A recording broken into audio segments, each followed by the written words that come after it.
اللہ کے نبی فرماتے ہیں جب بندہ کوئی نیکی کا کام کرنا چاہتا ہے، جب بندہ کوئی نیکی کے کام کرنے کا ارادہ کرتا ہے، اللہ تعالیٰ فرشتے سے کہتا ہے میرا بندہ نیکی کے کام کا ارادہ کر رہا ہے، اس کے نام اعمال میں ایک نیکی لکھ دو۔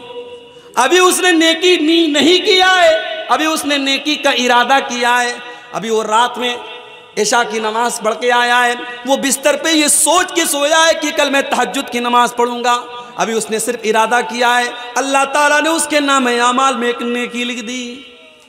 رات میں 2 بجے نیند کھلی، رات میں 3 بجے نیند کھلی، وہ آج کے نوجوانوں کی طرح تو نہیں ہوگا جو رات کو 2 بجے تک اور 3 بجے تک لڑکیوں سے چیٹنگ کرنے میں اپنا ٹائم گزارے۔ وہ عشاء پڑھ کے بیچارہ سویا ہے، میں رات میں تہجد پڑھوں گا، رات میں 2 بجے اٹھتا ہے اور اللہ کی بارگاہ میں تہجد پڑھتا ہے۔ اگر وہ تہجد پڑھ لے گا تو اللہ کے نبی فرماتے ہیں اس کے نام اعمال میں 10 نیکیوں کا ثواب ملتا ہے۔ اس نے 8 رکعت تہجد کی نماز پڑھی لیکن اس کو ثواب ملے گا 80 رکعت پڑھنے کا، اس کو 10 گنا زیادہ ثواب ملے گا۔ صرف ارادہ کر کے سویا تھا، اللہ نے ایک نیکی لکھ دی، اور جب وہ کام کر لیا اللہ نے 10 نیکیوں کا ثواب اس کو دے دیا۔ اس کے اپوزٹ میں اب ذرا غور سے سنیے گا، اللہ کتنا رحمان ہے اور کتنا کرپالو ہے اور کتنا دیالو ہے، اس کی کرپائیں کتنی بڑی، اس کی دیا کتنی بڑی ہے، اس کی رحمت کتنی بڑی ہے۔ ذرا اس حدیث سے اندازہ لگاؤ میرے بھائی۔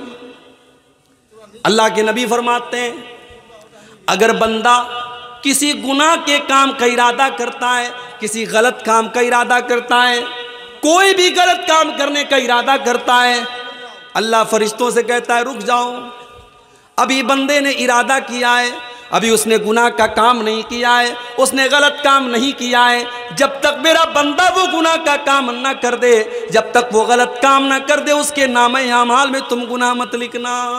دیکھو نیکی کا ارادہ کیا تھا، نیکی کا ثواب اللہ نے لکھ دیا تھا، مگر گناہ کا ارادہ کیا ہے، ابھی اللہ نے گناہ کا اس کے نام اعمال میں گناہ کو نہیں لکھا، منع کر دیا فرشتوں سے ابھی مت لکھو۔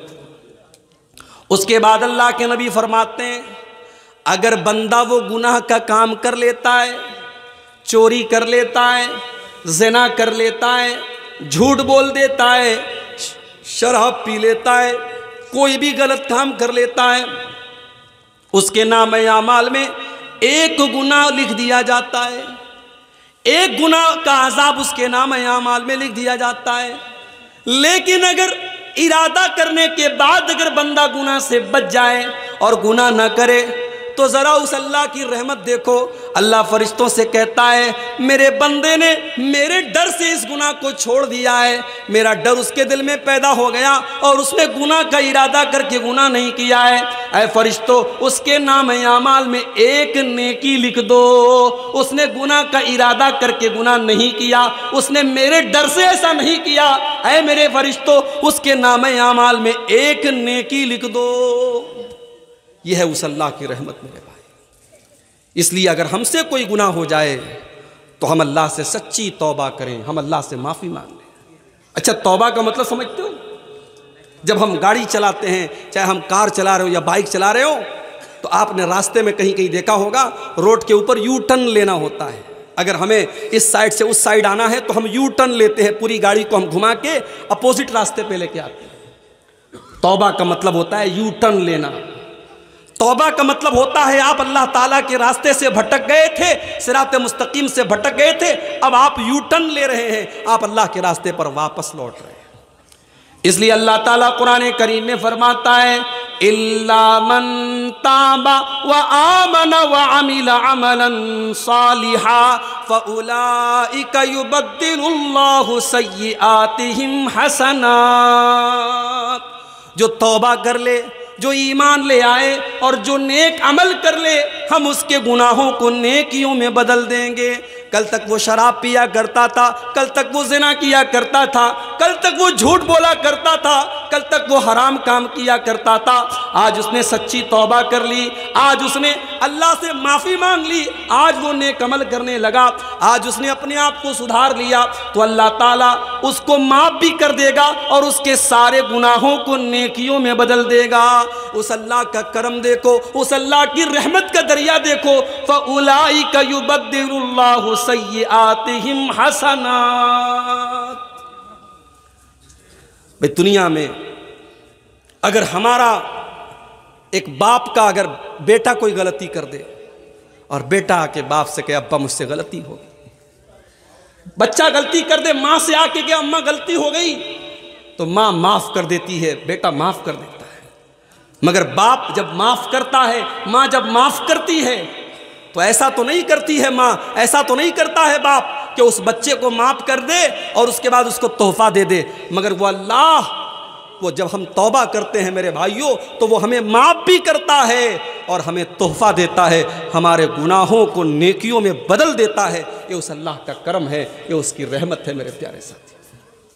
اس لیے کبھی بھی کتنا بھی انسان گنہگار ہو، اسے اللہ کی رحمت سے مایوس نہیں ہونا چاہیے۔ اگر آپ کو لگتا ہے کہ میں بہت گنہگار ہوں اور میری دعا اللہ تعالیٰ نہیں سنے گا، تو آؤ قرآن کی میں وہ آیت پڑھتا ہوں۔ یہی وہ آیت ہے جس کے بارے میں عبداللہ بن مسعود کہا کرتے تھے ارجا آیت فی کتاب اللہ۔ یہ قرآن کی ایسی آیت ہے جو گنہگاروں کو امید دلاتی ہے، آشا دلاتی ہے، گنہگاروں کے دل میں اللہ تعالیٰ سے معافی مانگنے کی آشا پیدا کرتی ہے۔ قُلْ يَا عِبَادِيَ الَّذِينَ أَسْرَفُوا عَلَىٰ أَنفُسِهِمْ لَا تَقْنَطُوا مِن رَحْمَةِ اللَّهِ إِنَّ اللَّهَ يَغْفِرُ الذُّنُوبَ جَمِيعًا۔ اے میرے بندو، اگر تم نے گناہ کر کے اور پاپ کر کے اپنے اوپر اتیاچار کر لیا ہے، ظلم کر لیا ہے، لا تقنطوا من رحمت اللہ، تم اللہ کی رحمت سے مایوس نہ ہونا، تم اللہ کی رحمت سے نراش نہ ہونا، تم اللہ کی رحمت سے تم نا امید مت ہونا، اللہ تمہارے تمام گناہوں کو معاف کر دے گا۔ اللہ کے نبی ایک واقعہ بیان کرتے ہیں، بنی اسرائیل میں ایک آدمی تھا جس نے 99 لوگوں کا مرڈر کیا تھا، 99 لوگوں کا اس نے خون کیا تھا۔ 99 لوگوں کا مرڈر کرنے کے بعد اس کے دل میں خیال پیدا ہوا کہ میں بہت گنہگار ہوں، مجھے اللہ سے معافی مانگ لینی چاہیے، توبہ کر لینی چاہیے۔ اس کے دل میں توبہ کا خیال آیا، اس نے کسی سے پوچھا میں توبہ کرنا چاہتا ہوں، کیا کروں؟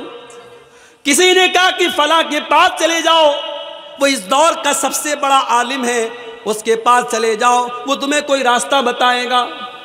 بخاری کے الفاظ ہیں، وہ 99 لوگوں کا قاتل، وہ ڈاکو اس آدمی کے پاس پہنچا جو بہت بڑا راہب تھا، بہت بڑا عبادت گزار تھا، مگر عالم نہیں تھا۔ لوگ اس کو عالم سمجھتے تھے مگر وہ عالم نہیں تھا، عالم نہیں تھا، بہت بڑا عابد تھا، بہت عبادت گزار تھا۔ 99 لوگوں کا مرڈر کرنے کے بعد اس کے پاس پہنچا، کہا مولوی صاحب، امام صاحب، میں نے 99 لوگوں کا مرڈر کیا ہے اور اب میرے دل میں توبہ کا خیال آیا ہے، میں توبہ کرنا چاہتا ہوں، میں اللہ سے معافی مانگنا چاہتا ہوں، کیا میری توبہ اللہ تعالیٰ قبول کرے گا؟ اب دیکھو، مسئلہ ہمیشہ عالم سے پوچھنا چاہیے۔ وہ عالم نہیں تھا، وہ راہب تھا۔ راہب الگ ہوتا ہے، عالم الگ ہوتا ہے۔ ہو سکتا ہے ایک آدمی بہت بڑا عبادت گزار ہو، راتوں میں تہجد پڑھتا ہو، دن میں روزہ رکھتا ہو، مگر یہ ضروری نہیں ہے، یہ آوشیک نہیں ہے کہ وہ عالم بھی ہو۔ وہ 99 لوگوں کا جو قاتل تھا، وہ جب پہنچا تو عالم کے پاس نہیں پہنچا، عابد کے پاس پہنچا۔ وہ بہت بڑا عبادت گزار تھا مگر عالم نہیں تھا۔ اس سے جا کے کہا کہ صاحب، میں نے 99 لوگوں کا مرڈر کیا ہے اور اب میں توبہ کرنا چاہتا ہوں، میں کیا کروں؟ اب چونکہ وہ عالم نہیں تھا تو اس نے مسئلہ غلط بتایا۔ عالم ہوتا تو شاید غلط نہ بتاتا، علماء سے بھی غلطی ہو سکتی ہے، مگر ظاہر ہے جس کے پاس علم نہیں ہے اس کی غلطی ہونے کا چانس زیادہ ہے۔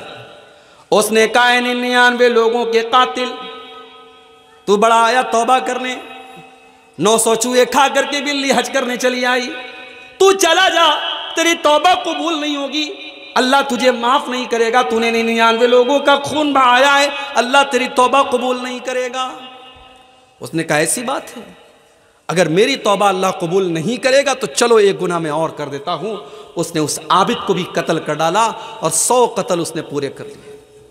اس نے 100 قتل کر دیے، 100 قتل کر دیے۔ پھر اس کے دل میں توبہ کا خیال آیا، پھر اس نے پوچھا کسی سے میں توبہ کرنا چاہتا ہوں کیا کروں؟ کسی نے بتایا فلاں کے پاس چلے جاؤ، وہ اس دور کا سب سے بڑا عالم ہے۔ وہ اس کے پاس پہنچا، وہ واقعی میں عالم تھا۔ اس سے جا کر کے کہا کہ میں نے 100 لوگوں کی ہتیا کی ہے، 100 لوگوں کو قتل کیا ہے، میں توبہ کرنا چاہتا ہوں، میں اللہ سے معافی مانگنا چاہتا ہوں، کیا اللہ میری توبہ قبول کرے گا؟ اس عالم نے جواب دیا من یحول بینک و بین اللہ، اگر تو توبہ کرنا چاہتا ہے، اگر تو اللہ سے معافی مانگنا چاہتا ہے تو کون تیرے بیچ میں اور اللہ کے بیچ میں رکاوٹ بن سکتا ہے؟ تو اللہ سے توبہ کر لے، تو اللہ سے معافی مانگ لے، اللہ ضرور تیری توبہ کو قبول کرے گا۔ اس نے صحیح جواب دیا کہ 100 لوگوں کا قتل کرنے کے بعد بھی اگر تو توبہ کرنا چاہتا ہے اللہ تیری توبہ کو قبول کرے گا، مگر اس کے لیے تجھے ایک کام کرنا پڑے گا، تجھے برے لوگوں کی بستی کو چھوڑنا پڑے گا۔ یہ برے لوگوں کی بستی ہے، یہ گناہ گاروں کی بستی ہے، اسے چھوڑ کر کے تجھے فلاں بستی میں جانا پڑے گا جہاں نیک لوگ رہتے ہیں، جہاں اچھے لوگ رہتے ہیں۔ پتہ یہ چلا میرے بھائیوں، انسان کے اوپر صحبت کا بھی اثر پڑتا ہے۔ شرابیوں کے ساتھ بیٹھو گے شرابی ہو جاؤ گے، زانیوں کے ساتھ بیٹھو گے زنا تمہاری نظر میں ہلکا ہو جائے گا، بے نمازیوں کے ساتھ بیٹھو گے تو نماز کی وقت اور اہمیت کم ہو جائے گی۔ اس لیے میرے بھائیوں اور میری بہنوں، جب آپ کسی سے دوستی کرو، کسی کو اپنا دوست بناؤ تو دیکھ بھال کر کے اپنا دوست بناؤ، اچھے لوگوں کو اپنا دوست بناؤ۔ اگر بے دین لوگوں کو اور دین سے دور لوگوں کو اپنا دوست بناؤ گے تو تمہارے دین کو برباد کر ڈالیں گے۔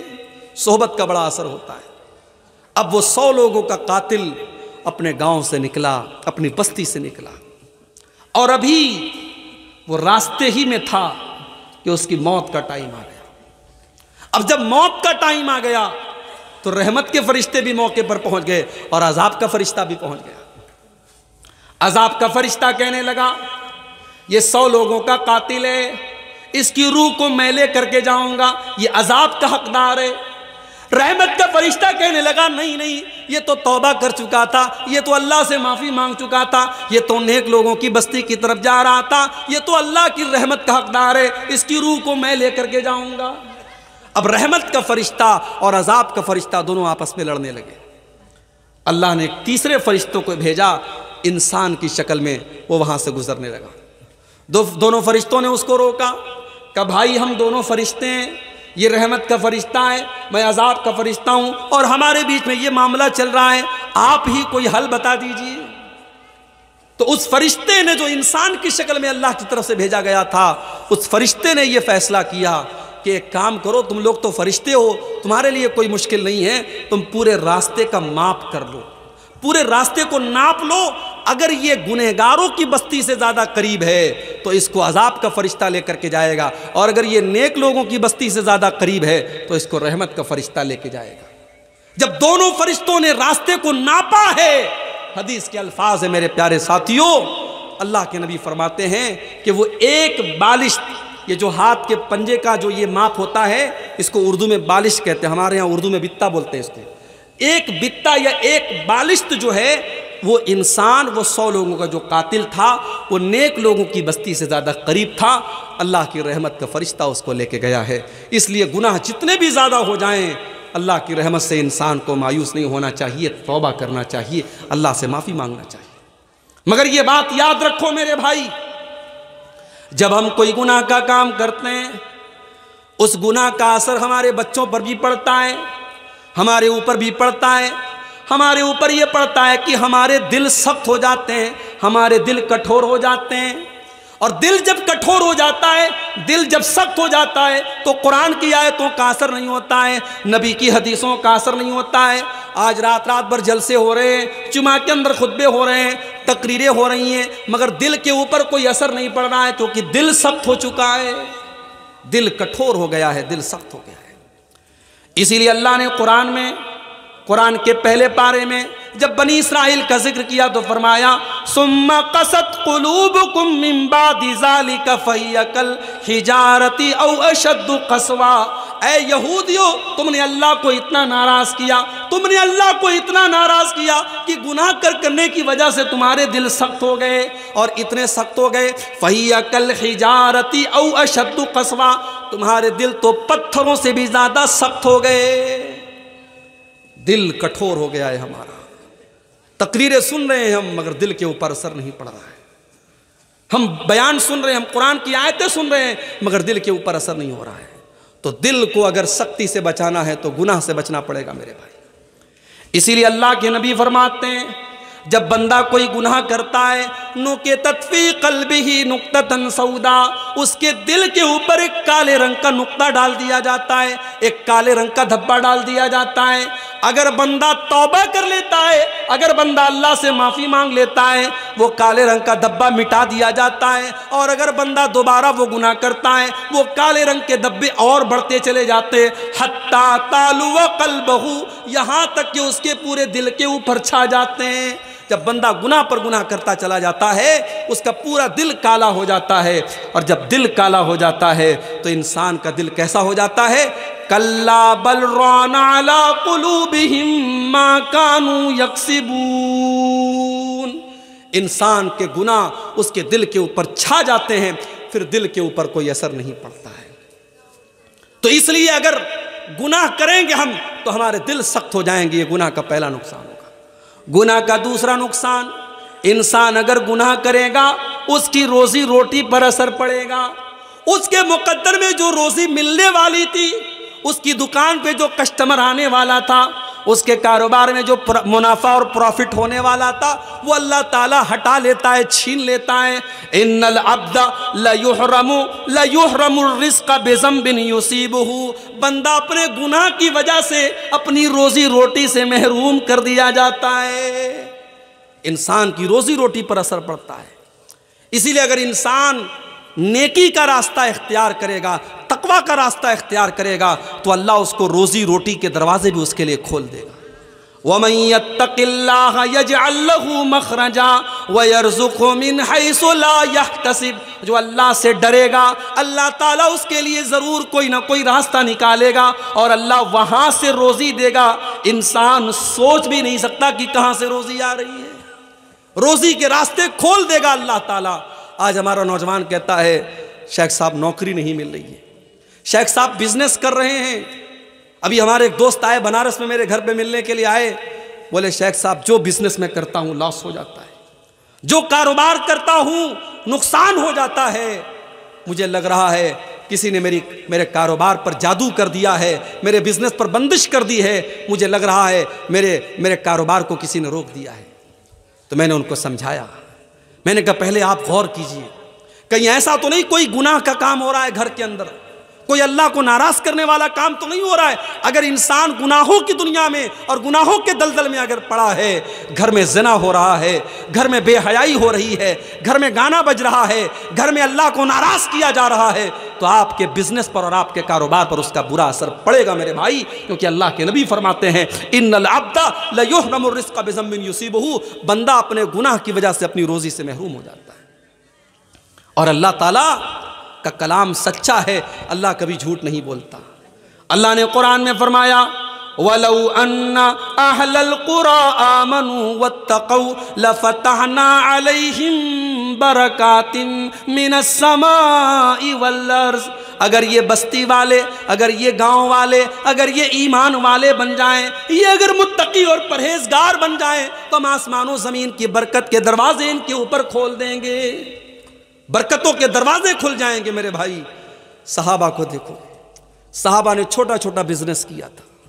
ابھی ممبئی سے میرے پاس فون آیا، 28 تاریخ کو میرا پروگرام ہے ممبئی میں، وہاں سے فون آیا مولوی صاحب اگر آپ کو موقع ملے تو ذرا بزنس اور تجارت پر بولیے گا۔ آج ہماری قوم کے لوگ تجارت میں بہت پیچھے ہیں، تھوڑا بزنس اور تجارت پر بولیے گا۔ میرے بھائیوں بزنس میں بڑی برکت ہے، تجارت میں بڑی برکت ہے، ایمانداری کے ساتھ اگر آپ بزنس کریں گے اللہ برکت دے گا، لیکن ہاں حرام چیز کا کاروبار کریں گے، حرام چیز کا بزنس کریں گے، ہو سکتا ہے آپ کا مکان بہترین بن جائے، ہو سکتا ہے آپ کے گھر میں ٹائلز لگ جائیں، ہو سکتا ہے آپ کے گھر میں ماربل بچ جائے، ہو سکتا ہے آپ بہت پیسے کما لیں، مگر اس پیسے میں برکت نہیں ہوگی، اور آج نہیں تو کل آپ کو پچھتانا پڑے گا۔ اس لیے جب بزنس کرو تو پتہ کرو میں جو بزنس کرنے جا رہا ہوں یہ صحیح ہے کہ نہیں ہے، یہ حلال ہے کہ نہیں ہے۔ آج ہماری پرابلم یہ ہے ہم بزنس جب کرنے لگتے ہیں، بزنس شروع کر دیتے ہیں، اس کے بعد ہم مولوی صاحب سے پوچھتے ہیں مولوی صاحب یہ بزنس میں نے شروع کر دیا ہے، یہ صحیح ہے کہ نہیں ہے۔ اب ہم مولوی صاحب سے فتویٰ نہیں پوچھ رہے ہیں، ہم مولوی صاحب کے منہ سے اگلوانا چاہتے ہیں کہ مولوی صاحب کہیں سے کوئی راستہ نکال دے کہ یہ صحیح ہے۔ اگر مولوی صاحب نے کہہ دیا نہیں یہ غلط ہے تو ہمیں لگے گا کہ یہ مولوی تو ہمارا دشمن ہے، یہ تو ہمارے کاروبار کے پیچھے پڑا، ہم دوسرے مولوی کو پکڑیں گے، تیسرے مولوی کو پکڑیں گے، اور ہم کوشش کریں گے کہیں سے ہمارے من کی بات نکل جائے۔ ہم فتویٰ کم پوچھتے ہیں اور مولوی کے منہ سے اپنے من کا جواب نکلوانے کی زیادہ کوشش کرتے ہیں۔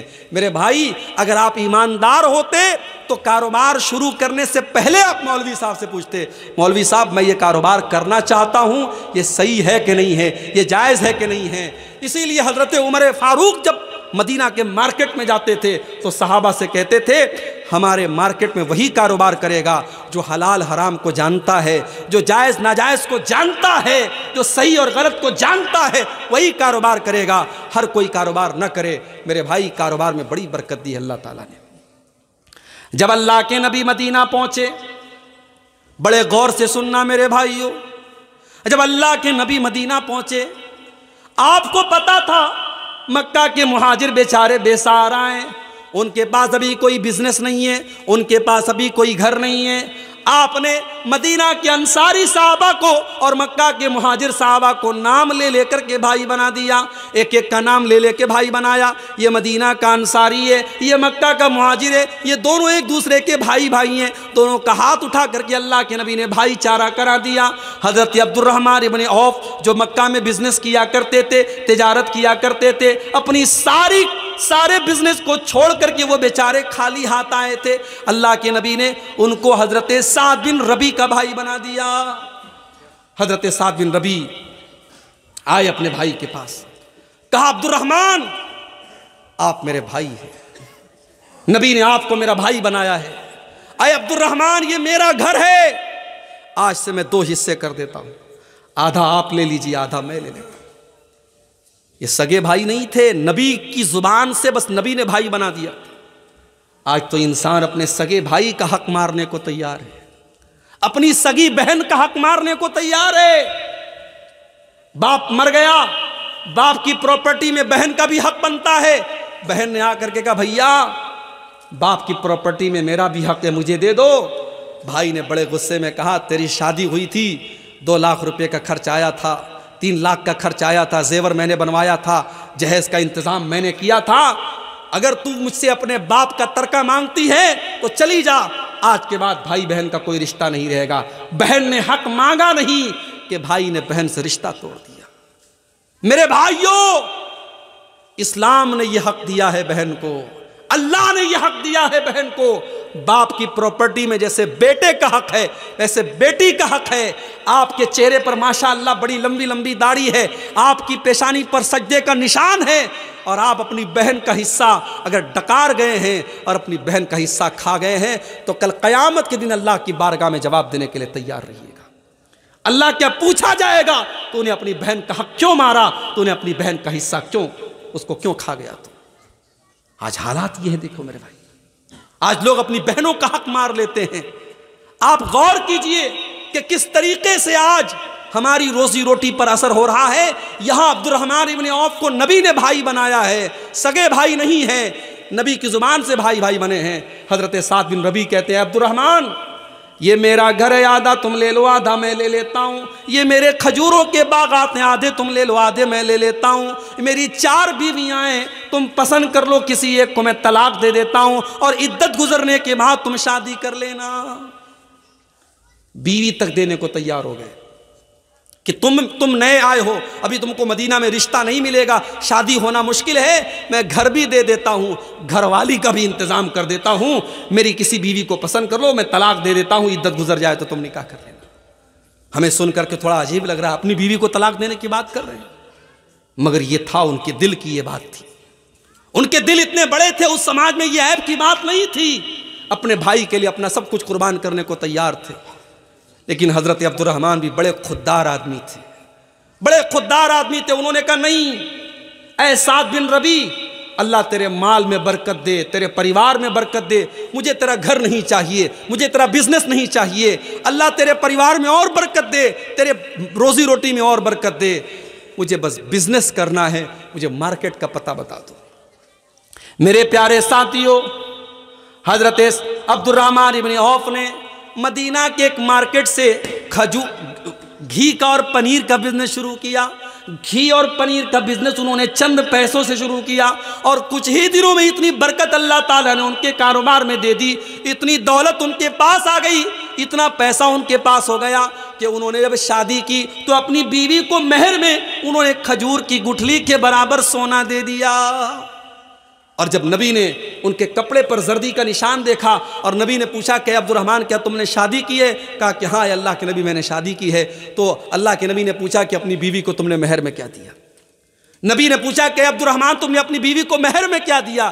ہمارے یہاں جب کسی لڑکے کی شادی ہوتی ہے تو لڑکے سے پوچھا جاتا ہے تجھے جہیز میں کیا ملا؟ 4 ویلر ملی کہ 2 ویلر ملا؟ واشنگ مشین ملی کہ فریج ملا؟ کیا کیا ملا؟ ہم لڑکے سے یہ پوچھتے ہیں۔ یہاں اللہ کے نبی عبد الرحمن سے پوچھ رہے کہ اے عبد الرحمن تو نے اپنی دلہن کو مہر میں کیا دیا؟ کہا اے اللہ کے نبی میں نے کھجور کی گٹھلی کے برابر سونا دیا ہے۔ آپ نے فرمایا اس کا مطلب کہ تمہارے پاس پیسہ ہے، تم مضبوط ہو، اولم ولو بشاتن، تو تم ولیمہ کرو، چاہے تمہیں ایک بکری ہی کا ولیمہ کرنا پڑے لیکن تم ولیمہ کرو۔ میرے پیارے ساتھیوں، کاروبار میں اللہ تعالیٰ بہت برکت دیتا ہے۔ اگر ہم گناہوں سے بچیں گے اللہ ہمارے کاروبار میں برکت دے گا، مگر ہم جھوٹ بولیں گے، بے ایمانی کریں گے، چوری کریں گے، کاروبار میں فراڈ کریں گے تو کان کھول کر کے سن لو، اللہ کے نبی فرماتے ہیں محقت برکت بیعہما، جس کاروبار میں فراڈ کیا جائے، دھوکہ کیا جائے، اس کاروبار کی برکت کو اللہ تعالیٰ چھین لیتا ہے۔ اور آگے بڑھیے، گناہ کرنے کا ایک نقصان اور ہوتا ہے، گناہ کرنے والا قیامت کے دن اندھا بنا کے اٹھایا جائے گا۔ وَمَنْ أَعْرَضَ عَنْ ذِكْرِي فَإِنَّ لَهُ مَعِيشَةً ضَنْكًا، جو ہمارے ذکر سے منہ موڑے گا، جو ہمیں یاد نہیں کرے گا، جو ہم کو ناراض کرے گا، ہم اس کی زندگی کو پریشانی والی اور بے چینی والی زندگی بنا دیں گے۔